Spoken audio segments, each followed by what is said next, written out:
Hi everybody, Keith Jones behind the binoculars here at Parks for Memorial Day, Monday, May 27th. Before we get to our picks today, please don't forget to take some time today to reflect on the importance of today's holiday.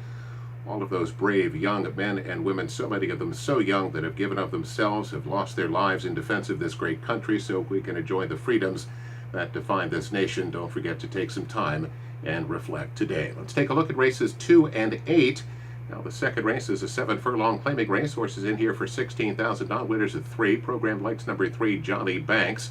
Horse coming up from Maryland for top trainer Claudio Gonzalez. Opens up at 8-5 and certainly can be made a case for Johnny Banks. The entry of Rebel Vow and Roni are the second selections here in the program. And again, you can make a case for both of those. But instead, I'm going to try number 5, Flash on 40 today, who opens up at 5-1 for trainer Danny Velasquez. Michael Sanchez, who continues to be hot here, will get the riding assignment. Now, if you go back through the past performance lines of Flash on 40, again, you get a 7-furlong distance here. If you go back in a race in February, was at a tough first-level state-bred allowance at this same 7-furlong distance and finished second, got beaten just ahead at a price of almost 28-1 behind a horse named Every Step. A very top runner out of the Joe Taylor barn, so that is a terrific second. Again, back at the same 7-furlong distance in February. Next time out was in for $25,000 and got claimed for that same $25,000 price, was in contention at the top of the stretch and then got bumped around and then dropped out of contention, then took some time off the claim and will take a pass on the race coming back off that claim. And then Danny put the horse back in for $16,000 last time out, and Flash on 40 responded on the drop by coming from off the pace to rally to win it by 3.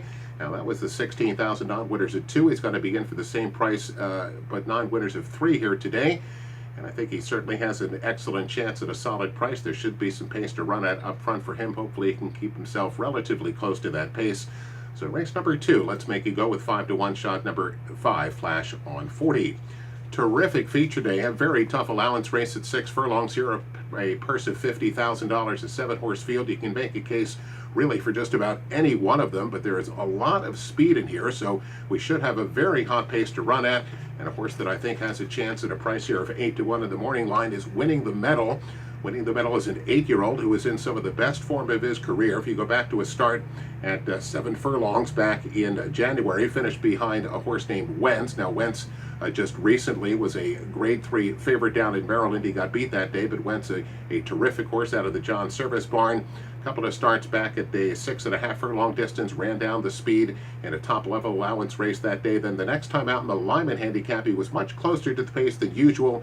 Again, at a 7 furlong distance, and he did not make that kind of late run that we see so often from Winning the Medal. But next time out, went in for $25,000 at 6 furlongs, got a hot pace to run at, and got up late to beat the very tough Midnight Poker. Was claimed out of that race by top trainer Joe Taylor. Again, Michael Sanchez will get the ride. I see a very hot pace developing in here today, and I think 6 furlongs, as he did last time out, showed that he can win at this distance. And again, the pace scenario could set up for him at a decent price. So race number 8, let's take a shot with number 4, Winning the Medal. Good luck.